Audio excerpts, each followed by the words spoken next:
जय माता पार्वती।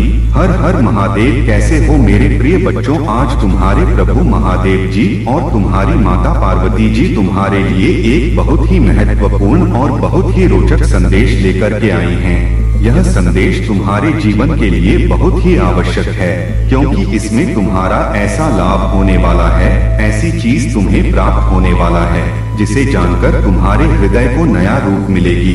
दोस्तों, इस अगस्त महीने के अंत में तुम्हारा मिलन होने वाला है, जिसकी तुम चाह कर रहे थे, जिसकी इच्छा तुम्हारे मन में है, अब वह तुम्हारे पास आने वाला है, क्योंकि यह मिलन तुम्हारे लिए बहुत ही अचंभित कर देने वाला मिलन होगा। आज तुम्हें इसकी बहुत बसबी से प्रतीक्षा करनी होगी, क्योंकि समय अब निकट आ गया है। दूरी अब खत्म हो जाएगी।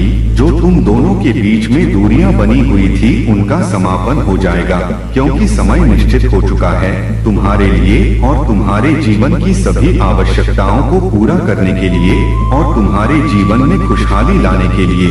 क्योंकि मेरे बच्चे, अब जो तुम्हारा मिलन का समय आएगा, उसे सारी दुनिया जानेगी और तुम एक हसीन दुनिया का नजारा देखोगे। मेरे बच्चे, यह संदेश तुम्हारे लिए छोड़कर जाना उचित नहीं होगा, क्योंकि इस संदेश में तुम्हारे जीवन और तुम्हारे भाग्य की संपूर्ण बातें हैं जो कि तुम्हें बताई जा रही है। तुम्हें बिल्कुल भी किसी हालत में इसे छोड़कर नहीं जाना है, क्योंकि यदि तुम इसे छोड़कर जाते हो किसी हालत में, तो तुम्हारा बहुत भारी नुकसान हो जाएगा। तुम वह समय और उसे व्यक्ति के बारे में नहीं जान पाओगे जो तुम्हारा इंतजार कर रहा है, जो तुम्हारी प्रतीक्षा कर रहा है।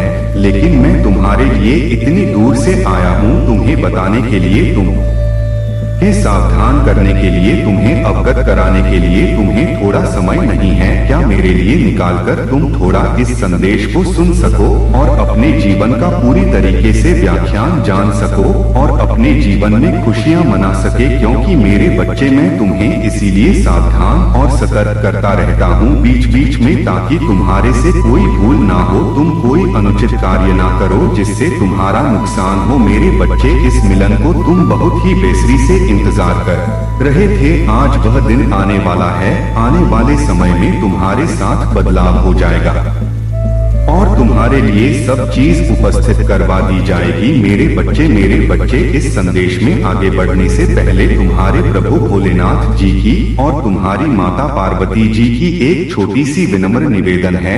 यदि मेरी निवेदन को स्वीकार करते हो तो हमारे चैनल को सब्सक्राइब करके कमेंट में जय माता पार्वती, जय माता काली, हर हर महादेव, ओम नमः शिवाय, जय श्री राम, जय हनुमान, जय सरस्वती माता, जय काली माता, जय जय श्री राधे कृष्ण जल्दी से जल्दी टाइप कर दीजिए। जितनी जल्दी तो मेरे दिव्य नमो को टाइप करोगे, इतनी जल्दी ही तुम्हारा और फायदा होने वाला है, क्योंकि मैं फिर और शक्तियों से खुशियां भर दूंगा। मेरे बच्चे, तुम्हारा इंतजार अब खत्म हुआ। जिसकी तुम्हें तलाश थी, जिसकी तुम प्रतीक्षा कर रहे थे, अब वह होगा तुम्हारे पास। क्योंकि मेरे बच्चे, तुमने अपने जीवन में बहुत दुख दर्द सह लिए हैं, बहुत दूरियां सहेली हैं, बहुत ही ज्यादा तुम परेशानी से गुजर चुके हो, क्योंकि मैं तुम्हारे जैसी परेशानी किसी की नहीं देखी है।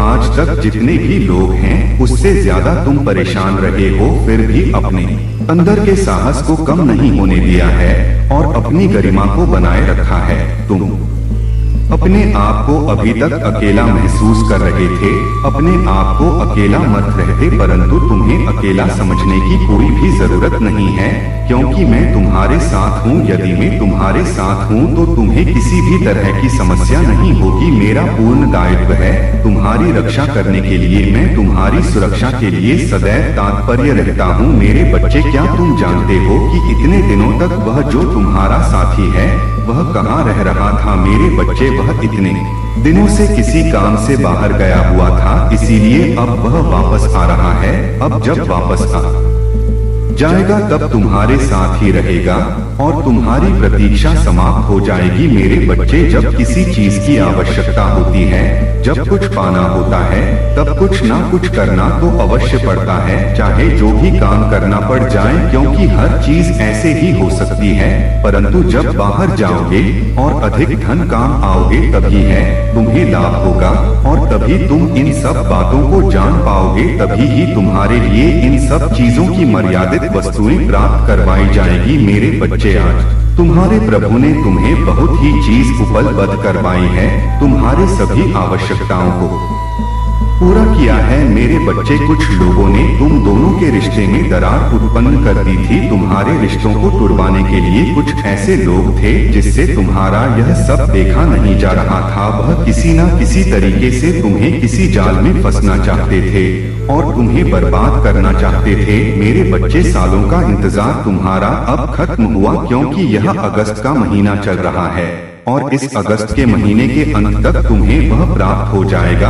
वह तुम्हारे पास स्वयं चल करके आएगा, क्योंकि वह तुमसे बहुत ज्यादा प्रसन्न है और तुम्हारे ये वह बहुत व्याकुल है, क्योंकि उसे बहुत टॉर्चर किया गया है। लोगों ने उसके दिल पर चोट पहुंचाई है और घर वालों ने उसे बहुत टॉर्चर किया है। जब इतना उसे टॉर्चर है किया गया, उसे परेशान किया गया, आज यदि वह तुम्हारे पास आने के लिए तैयार हो रहा है तो वह तुम्हारे भाग्य के बहुत ही विपरीत है, क्योंकि जो नहीं होने वाला था वह अब हो रहा है, जो तुम्हारे साथ कभी भी होने की स्थिति में नहीं था। इसलिए तुम अपने आप को बहुत सौभाग्यशाली समझो कि तुम्हारे साथ ऐसी स्थिति आने वाली है। मेरे बच्चे, तुम भी उसके लिए बहुत परेशान हुए हो, बहुत रोगे हो, बहुत तड़पे हो, क्योंकि तुम्हारा प्रेम उसके साथ बहुत ही अधिक था। जब किसी को अधिक प्रेम हो जाता है तब उसके कुछ भी समझ में नहीं आता है और ना ही वह अपने बारे में सोचता है।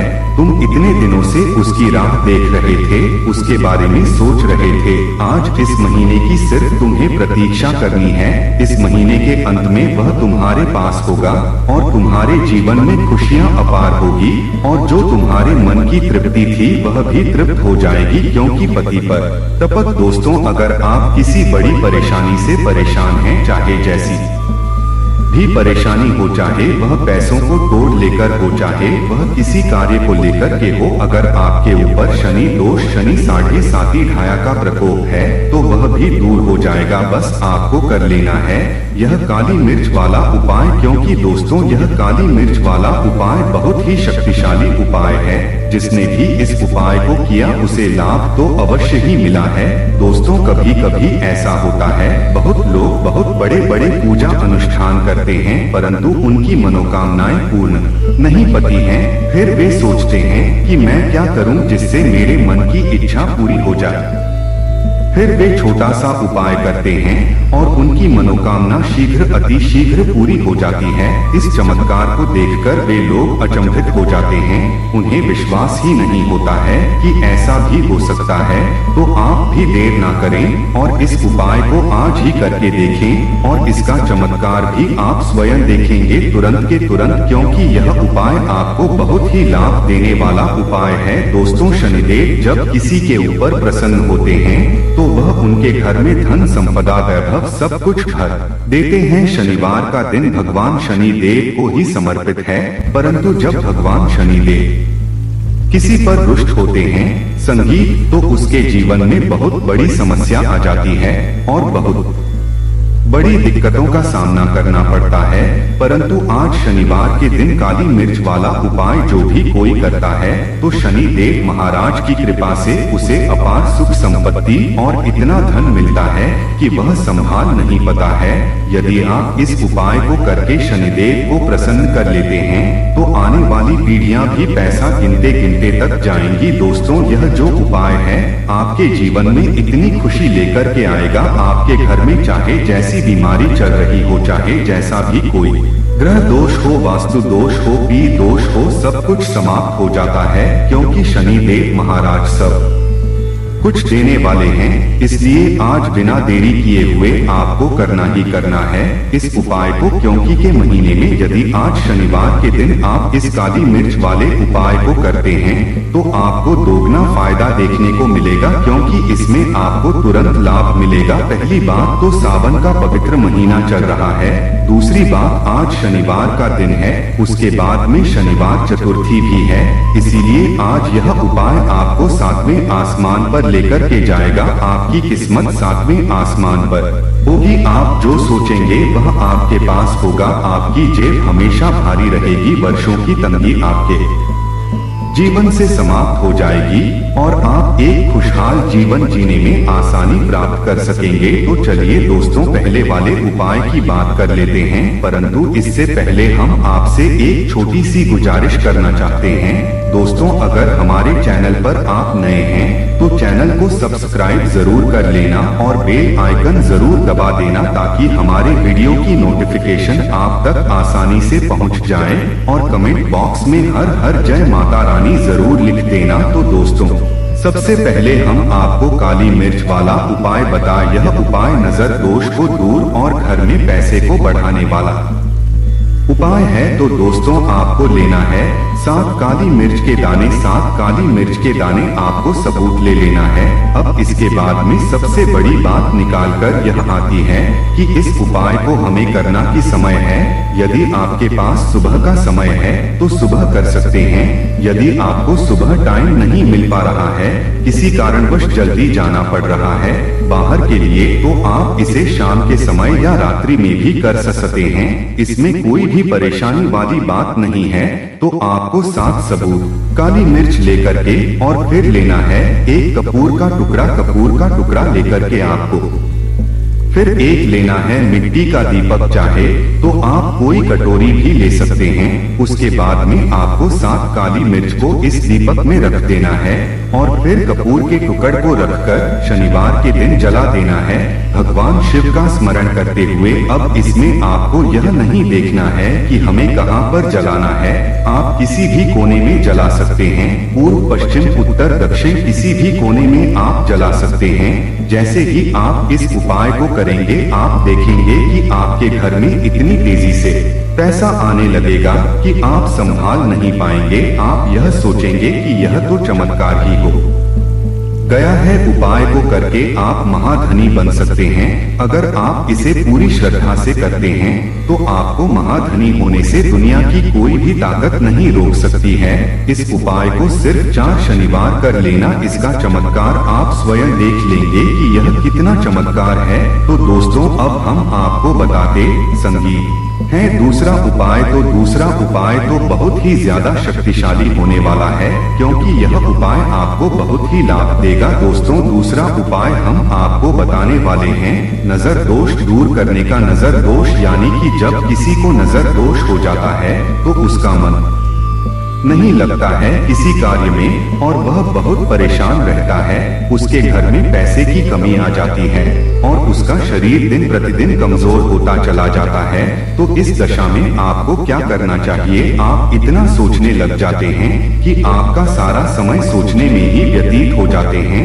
आप यह सोचते हैं कि मैं अब क्या करूं, मेरे साथ काम करने वाले लोग कितना आगे चले गए हैं और मैं पपच रह गया हूं। मैं जिस चीज को सोच रहा हूं वह हो नहीं पा रही है। मेरा मन कोई कार्य करने के लिए तैयार नहीं हो रहा है। तो कहीं ना कहीं यह नजर दोष का प्रभाव है। तो नजर दोस्त को दूर करने के लिए काली मिर्च का टोटका बहुत ही का होता है और बहुत ही लाभकारी होता है। तो आपको इस वाले उपाय को करना कैसे है, ध्यान से समझ लीजिए। यदि आज ध्यान से आप समझ लेते हैं तो आपको दूसरा कोई वीडियो इसके लिए देखना नहीं पड़ेगा और आपकी समस्या भी दूर हो जाएगी। तो दोस्तों, आपको लेना है 5 काली मिर्च के दाने। सबूत कहीं से टूटा नहीं होना चाहिए। उसके बाद में आपके घर के जिस व्यक्ति को यह समस्या है उसके ऊपर से इन 5 काली मिर्च को लेकर के 7 बार उतार लेना है और उतर के बाद शनिदेव का स्मरण करते हुए महादेव का ध्यान कर लेना है और शनिदेव से क्षमा याचना मंगानी है और उनसे यह कहना है जो भी मेरे ऊपर यह नजर दोष का प्रभाव है और जो भी मुझसे कोई गलती हुई हो उसे क्षमा कर दीजिए और मेरे नजर दोष के प्रभाव को दूर कर दीजिए। उसके बाद में आपको जाना है चौराहे पर। चौराहे पर आप जाएंगे, 4 दिशाएं होती हैं।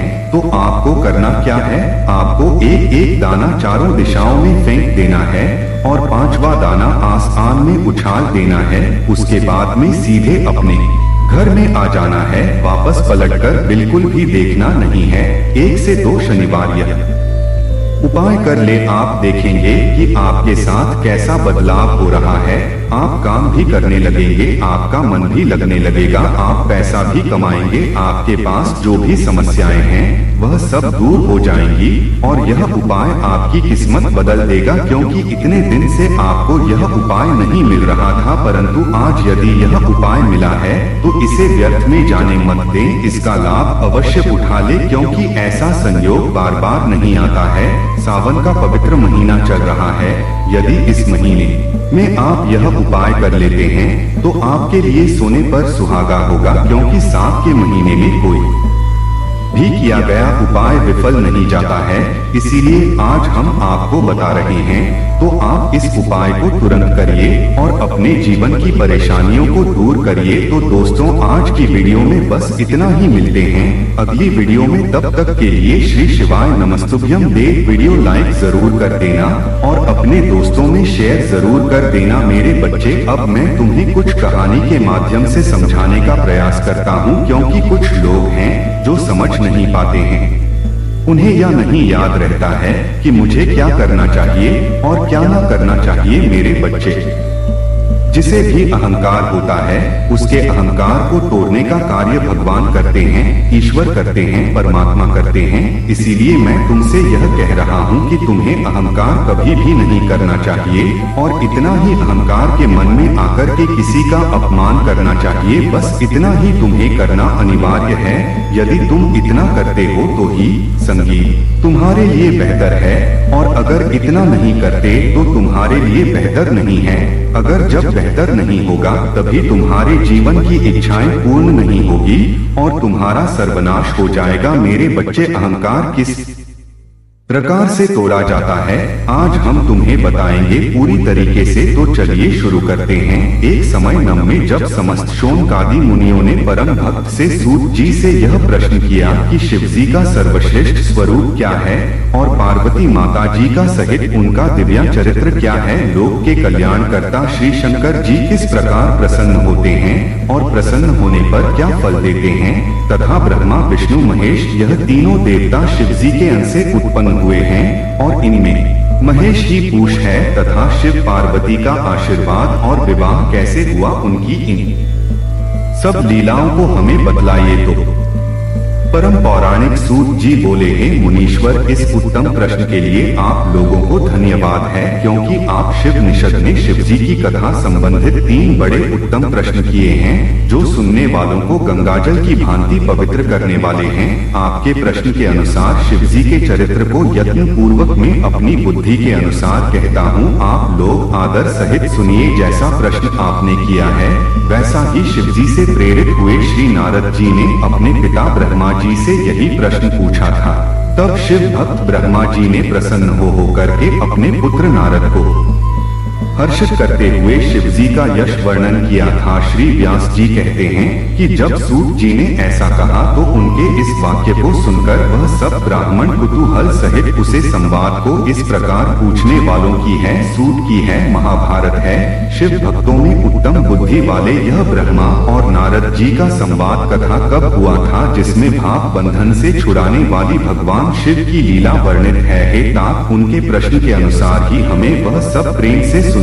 श्री सूत जी बोले हैं, विप्रो, एक समय श्री नारद जी तप करने की इच्छा से हिमालय पर्वत की एक अत्यंत सुंदर गुफा में गए, जहाँ देव नदी गंगा जी बड़े वे से बह रही थी। वहाँ रहकर मुनि श्रेष्ठ नारद जी ने बहुत कल तक तप किया, और जिसमें उन्होंने मौन होकर के हम ब्रह्मा को समाधि होकर ब्रह्मा साक्षात्कार करने वाले विधान को प्राप्त किया। उनके उसे तब से इंद्र कंप्लीट हो गए और विघ्न उत्पन्न करने के लिए काम का स्मरण किया। महर्षि का पुत्र कम इंद्र के सामने आया, स्वार्थ में कुटिल बुद्धि। इंद्र ने कहा है, महावीर, मेरे बड़े मित्र काम, तुम तो सर्वदा ही मेरा हित करने वाले हो, इस समय मेरी सहायता करो, तुम्हारे ही बल से तो मैं कितने के तपोबल का गर्भ नष्ट कर राज्य करता हूँ। हिमालय पर्वत की गुफा में नारद मुनि तप कर रहे हैं। वे मन में शिव जी को धारण किए अचल समाधिस्थ हैं। कहीं वे ब्रह्मा जी से मेरे राज्य की याचना ना करें, तुम उनके तप में विघ्न करो कम। नारद जी का तप भंग करने वाला वहाँ पहुँचकर उसने अपनी संपूर्ण कलाओं की रचना की। बसंत ने मध्य से नाना प्रकार का प्रभा दिखलाया, परंतु नारद मुनि के चित्र में कुछ भी विकार नहीं हुआ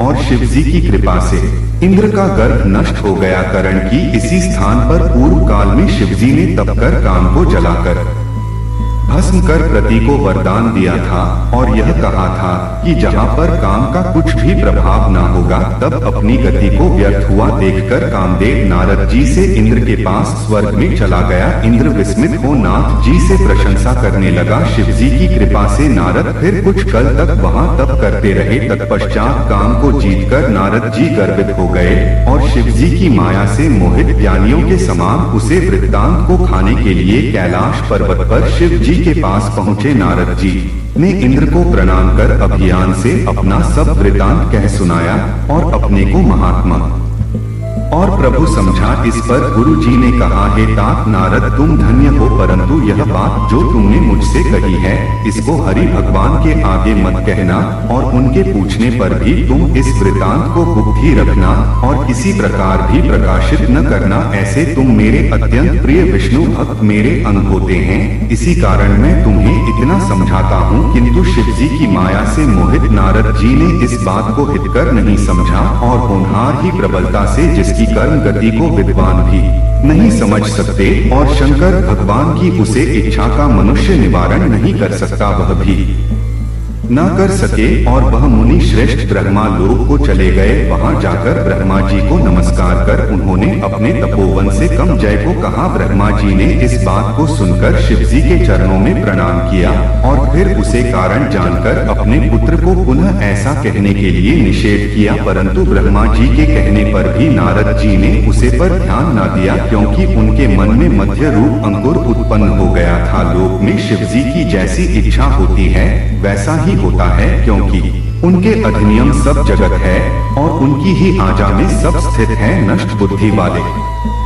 मदन कर्मा वाले नारद जी अपना वरदान देहन के लिए शीघ्र ही विष्णु लोक में विष्णु जी के पास जा पहुँचे। उनके आगमन का कारण जानते हुए भी श्री विष्णु जी ने आधार से उठकर आगे जाकर उनका सत्कार किया और अपने आसन पर बिठाकर शिव जी के चरण कमल का स्मरण करते हुए नारद जी से पूछा कि हेता इस समय तुम कहाँ से आ रहे हो और यहाँ कैसे आए हो? हे मुनिवर तुम धन्य हो, तुम्हारे आगमन से मैं पवित्र हो गया। विष्णु भगवान के इन वाक्यों को सुन गर्वित नरक मत सहित अपना सब वृतांत कह गए। भगवान विष्णु नारद के मध्य पूर्वक और हेतु वचन सुनकर सब कारण जान मन ही मन शिव जी की स्तुति करने लगे और नम्रता से मस्तक झुकाकर नारद जी से बोल ही मुनि श्रेष्ठ आप धन्य हैं। मन काम मोहत तो उनको सताते हैं जिनके हृदय में तीनों देवताओं की भक्ति नहीं है, परंतु आप तो नास्तिक ब्रह्मचारी और सर्वदा ज्ञान वैराग्य वाले हैं, फिर आपको काम विकार कैसे हो सकता है?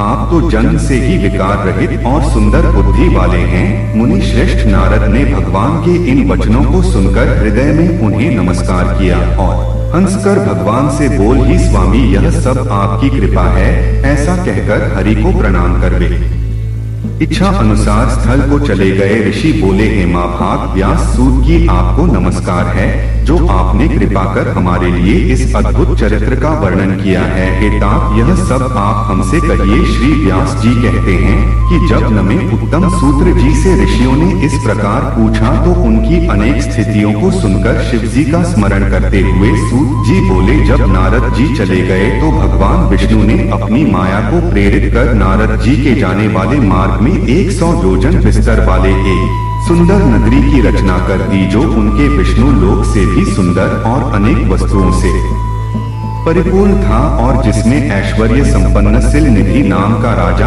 अपनी पुत्री के स्वयंवर का महान उत्सव कर रहा था और जिसमें चारों ओर के राजा आए हुए थे तथा वह सभी कन्या के वर्णन में उत्सुक वे अनेक प्रकार के देशों से शोभा संपन्न थे। ऐसे नारद को देखकर नारद जी मुक्त हो गए और उनमें काम का अद्भुत संचार हो गया। कोट की नारद राजा के द्वार पर जा पहुँचे और राजा सिल निधि से उन्हें श्रेष्ठ रतन के सिंहासन पर बिठाकर उनकी पूजा की और श्रीमती नामक अपनी कन्या को बुलाकर नारद जी के चरणों में प्रणाम कराया। तब उसे कन्या को देखते ही नारद जी विस्मित हो राजा से उसका परिचय पूछने लगे और परिचय पाकर कम विहार व उसको पाने की इच्छा कर राजा से बोले, हे राजन, तुम्हारी यह कन्या सब लक्षणों से युक्त है, बड़ी भाग्यशाली नहीं और धनी है, इसमें लक्ष्मी के से सभी गुण विद्यमान है और देवताओं में श्रेष्ठ सबका ईश्वर जो किसी से जीत ना जा सके शिव जी के समान विभु और जो काम को जीतने वाला होगा निश्चय ही वही इसका पति होगा। ऐसा कहकर नारद जी राजा को देकर शिव में से मोहित स्वेच्छा पूर्वक वाहन से चल दिए और मन में विचारने लगे कि इसको स्वयंवर में किस प्रकार रात करूं तथा यह सब राजाओं को छोड़ अकेले मेरा ही वर्णन कैसे करेगी। स्त्रियों को पराया सुंदरता ही अत्यंत प्रिय होती है, जिसे देखकर स्त्रियां प्रसन्न हो निसंदेह उसके वश में आ जाती है। आंख विष्णु जी बड़े सुंदर हैं। नारद जी उनका रूप मांगने के लिए विष्णु लोक चले गए। वहां विष्णु जी को नमस्कार कर काम विहार नारद जी ने शील निधि राजा की विशाल नेत्र कन्या श्रीमती का परिचय देकर स्वयंवर में उसको वर्णन करने की इच्छा व्यक्त की और कहा कि यदि आप अपना रूप मुझको दे दें तो अवश्य ही वह मुझको प्राप्त हो सकती है, आपके बिना वह मेरे कंठ में जयमाल नहीं डालेगी। हे नाथ, आप मुझे अपना रूप दीजिए क्योंकि मैं आपका प्रिय सेवक हूँ। सूत की कहते हैं कि मुनि के इस वचन को सुनकर भगवान हंस और शिव जी की प्रभुता को जानकर दया से यह वचन बोले हैं, मणि आप जहाँ जाना चाहते चले जाइए। जैसे वेद रोगी का हित करता है वैसे ही मैं आपका प्रकार्य करूँगा क्योंकि आप मेरे प्यारे हो। ऐसा कहकर भगवान विष्णु ने मुनि को बंदर का मुख दे दिया और इन पर कृपा करने के लिए अंतर्ध्यान हो गए। उन्होंने समझा कि हरि ने मुझ पर कृपा कर दी, वह कतार को नहीं पहचाना। फिर मुनि श्रेष्ठ नारद जी शीघ्र ही वहां गए जहां राजपूत से घिरा हुआ स्वयंवर हो रहा था। फिर तो राजपुत्रों से व्याप्त और दिव्या वह स्वयंवर सभा जो उसे समय इंद्र की सभा के समान स्वप्न हो रही थी, उसमें जाकर नारद जी बैठ गए और बेचने वालों की अब तो विष्णु रूप धारी मुझको राजकन्या निश्चय ही वर्णन करेगी। उन्होंने अपने मुख को रूप नहीं जाना। अन्य सब मनुष्यों ने भी मुनि के पूर्व रूप को ही देखा और अन्य कभी राजपूत ने भी उसे भेद को न जाना, परंतु वहाँ दो रुद्रग्रह मन के वश में नारद जी की रक्षा के लिए आए थे। वह उसे भेद को जानते थे। वह दोनों मुनि को मूर्ख समझकर मुनि के पास गए और परस्पर बातें करते हुए नारद जी की हंसी करने लगे। सलू उन्होंने नारद जी का परिहार किया। कम विहार मुनि ने उनके वाक्य को यथार्थ रूप में नहीं सुना और राजकन्या को प्राप्त करने की इच्छा से उसी को देखते हुए मोहित हो गए। इसी बीच वह राजा कन्या बहुत ही स्त्रियों सहित अंतापुर से पति वर्ण की इच्छा से चली, जिसके हाथ में स्वर्ण की माला थी और वह सुंदर व्रत वाली साक्षात लक्ष्मी के समान सभा में आ पहुंची तथा अपने सामान को ढूंढती हुई घूमने लगी। तब मुनि का और सब रूप तो विष्णु का सा था, किंतु मुख बंदर का सा देखकर वह मणि पर अत्यंत कुपित हुई और वहां से दृष्टि हटाकर प्रसन्न मन से आगे चली। उसने सारी सभा को देखा पर किसी को अपने अनुरूप न पाकर मान नहीं पहनाया। इसी समय राजा जैसा स्वरूप धारण किए हुए श्री विष्णु जी वहां आए, जिन्हें राजकन्या के सिवा किसी ने नहीं देखा। भगवान को देखते ही कन्या का मुख कमल प्रसन्न हो उठा और वह चाहने वाली उसने भगवान के गले में माला पहना दी। राजा रूप धारी विष्णु उसको लेकर शीघ्र अंतर्ध्यान हो अपने स्थल को चले गए। अन्य राजकुमार राजकन्या पानी से निराश हो गए तथा नारद जी कम से और भी बेहाल हो गए। तब उन दोनों रुद्र गणों ने काम नारद से कहा कि आप तो व्यर्थ ही काम मोहित हो उसे कन्या की क्षय करते हैं। पहले अपना मुख तो देखिए जो कि बंदर के समान बना है। सूत की कहते हैं कि उसके वाक्य सुनकर नाराज जी ने आश्चर्य किया और शिव जी की माया से मोहित उन मुनि ने अपना मुख जल में जाकर देखा तो अत्यंत क्रुद्ध हो उन्होंने दोनों बड़ों को साथ दे दिया और कहा कि तुमने मुझे ब्राह्मण की हंसी की है, आंख रक्षा हो जाओ। शिव जी के गढ़ उनके इस सांप को सुनकर और मुनि को मोहित हुआ जानकर कुछ भी ना बोले और शिव जी की स्तुति करते हुए अपने स्थल को चले गए। यह सब शिवजी की इच्छा थी। ऋषियों ने पूछा है महाविद्वान सूत की जब शिवजी के गढ़ अपनी इच्छा से चले गए तब काम से बिहार नारद मुनि ने क्या किया? सूत जी बोले शिवजी की इच्छा से मोहित मुनि ने उन दोनों को डोक यथोचित साहब देकर जब जल में जाकर अपना मुख देखा तो बंदर किसी अपनी मुखाकृति को देख उन्हें विष्णु जी पर बड़ा क्रोध आया और सोचा कि यह तो उन्होंने मेरे साथ छल किया है। इस कारण वे क्रोध हो विष्णु लोक को चले गए और बड़ी हुई एगरी के समान वाक्य कहने लगे। शिव जी की इच्छा से उनका ज्ञान नष्ट हो गया था और वह गर्व से पूर्व वचन बोल रहे थे। उन्होंने कहा है हरि तुम बड़े कुटिल और कपटी हो, अपनी माया से संसार को मोहित कर मायावी और मालिन चित्त वाले हो। तुम किसी के उत्साह को सहन नहीं कर सकते। तुमने पहले मोहिनी रूप धारण कर कपट किया और असुरों को अमृत न पिलाकर उन्हें मदिरा पिला दी। यदि महादेव जी ने दया कर विषण पान कर लिया होता तो तुम सब बहाने बाजू की सारी माया ही नष्ट हो चुकी होती है। विष्णु तुमको कपटी चाल बड़ी प्यारी है, तुम्हारा स्वभाव अच्छा नहीं है। इसी से तो परमात्मा शिव जी ने ब्राह्मण को सबसे ऊपर कहा है। 8 कल वे महादेव जी तुम्हारी चालबाजी पर पछताते हैं। इसीलिए है हरि यह जानकर आज मैं उन्हें शिव के बल पर शिक्षा देता हूँ जिससे तुम फिर कहीं पर ऐसा कर न करो, क्योंकि तुम बड़े निशंक हो। करण की कभी बेज वालों से तुम्हारा फल नहीं पड़ा है। हे विष्णु अब तुम अपने इस किए हुए कर्म का फल पाओगे है। विष्णु तुमने स्त्री के लिए मुझको व्याकुल और किया है और जिस स्वरूप से मेरे साथ व्यवहार किया है हरि तुम भी उसी रूप से मनुष्य होकर दुख भिगोगा और जैसा मेरा मुख किया है इसी मुख वाले तुम्हारे सहायक होंगे। तुम भी स्त्री से अलग होने का दुख पाओगे और संसार में आज्ञा से मोहित होकर तुम्हें भी नरलीला करनी पड़ेगी। इस प्रकार नारद जी ने भगवान को श्राप दिया। विष्णु जी ने शिव जी की माया की प्रशंसा की और उसे सांप को ग्रहण कर लिया। फिर महादेव जी ने विष मोहन अपनी उसे माया को खींच लिया जिससे नारद जी मोहित हुए थे। उसके हटते ही नारद जी फिर पहले की तरह बुद्धिमान हो गए और पश्चाताप करते हुए बारंबार अपनी निंदा तथा शिव जी की माया की प्रशंसा करने लगे। फिर कर विष्णु जी के चरणों पर गिर पड़े। भगवान ने उठाकर उन्हें अपने आसन पर बिठा लिया। नारद जी ने क्षमा की प्रार्थना की तो विष्णु जी ने समझाकर कहा कि है नारद खेद मत करो, तुम मेरे श्रेष्ठ भक्त हो, इसमें संदेह नहीं है। तुमको नरक नहीं होगा क्योंकि तुमने मत से मोहित होकर शिव जी का वाक्य नहीं माना था। तुम उनके और हमारे भी बड़े भक्त हो, इसी से शिव जी तुम्हारा कल्याण करेंगे और यह तो तुम्हारे गर्भ नाश के लिए ही उन्होंने ऐसा माया की थी। भगवान शंकर गर्भ के हरण करता है, वह परमात्मा सच्चिदानंद स्वरूप निर्गुण और निराकार है। साथ ही वह सात राज तम तीनों गुना से परे निर्गुण और सगुण भी हैं।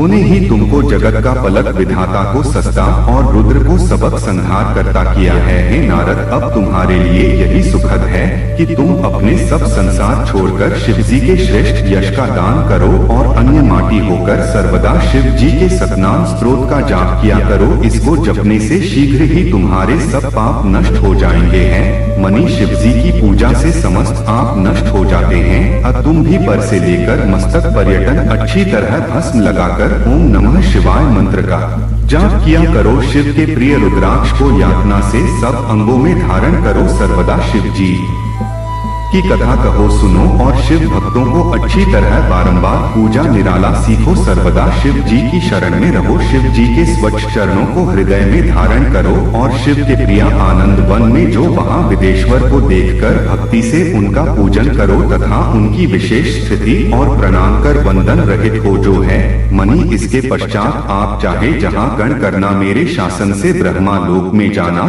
और वहाँ पर अपने पिता ब्रह्मा की स्तुति और नमस्कार करना तथा उनसे भी शिव जी का महत्व पूछना। वहाँ वे तुम्हें शिव जी के 100 नाम का स्रोत सुनाव हैं। मनी आज से तुम सहयोग हो जो शिवजी तुम्हारा कल्याण करेंगे। ऐसा कहकर शिवजी की स्तुति करते हुए उनका स्मरण और नमस्कार कर वे वही लुप्त हो गए। मेरे बच्चे, आज मैंने तुम्हें ऐसी घटना के बारे में, ऐसी कहानी के बारे में बताया है कि जिसे जानकारी देने से कई सीख मिलनी चाहिए और तुम अच्छा आचरण धारण करने चाहिए, क्योंकि यह जो सीख दी वह तुम्हारे लिए बहुत ही पर्याप्त होने वाली थी, क्योंकि तुमने अभी तक इतना नहीं सीखा था जितना कि तुम्हारे लिए बहुत पर्याप्त था। क्योंकि इसमें मैं पूरी तरीके से पता चल गया होगा कि जब किसी को किसी चीज का अभिमान हो जाता है तो उसके अभियान को प्रभु कैसे तोड़ते हैं और उसके अहंकार का चकनाचूर कैसे करते हैं। जिस प्रकार से आज नारद मुनि का अहंकार चकनाचूर हुआ है, ठीक उसी प्रकार से सभी का सपना शुरू होता है। इसीलिए मेरे बच्चे, मैं यह कहता हूँ कि कभी भी तुम्हें किसी चीज पर अहंकार नहीं करना चाहिए और न ही अहंकार के बस में किसी को बुरा भला कहना चाहिए। अपने आप को बहुत ही सरलता से प्रस्तुत करना चाहिए। जीवन की उन इकाइयों को किसी से नहीं जोड़ना चाहिए जो तुम्हारे लिए भी प्रीत हो और तुम्हारे लिए उनसे अनुचित न हो। मेरे बच्चे, आज तक के लिए तुम्हें जो भी चीज प्राप्त हुई है वही तुम्हारे लिए पर्याप्त है। उससे ज्यादा इच्छा करना तुम्हारे लिए मूर्खता है, क्योंकि जो तुम्हारे भाग में होगा वह तुम्हारे पास 4 लड़के स्वयं आ जाएगा। तुम्हारी मेहनत लगातार निरंतर जारी रहनी चाहिए, बस से अधिक कुछ और करने की जरूरत नहीं है। तुम्हें आज मैंने तुम्हें जो विस्तार पूर्वक समझने का प्रयास किया है, यदि समझ में आ गया है तो तुम आज के बाद कोई ऐसा कार्य ही नहीं करोगे और न ही किसी चीज पर अहंकार करोगे जो तुम्हारे पास अवेलेबल होगी। तुम बस उसी चीज के बारे में बात करोगे जो तुम्हारे लिए पर्याप्त है। बस उतना ही तुम्हारे लिए है, उसे ज्यादा और कुछ करने की जरूरत नहीं है।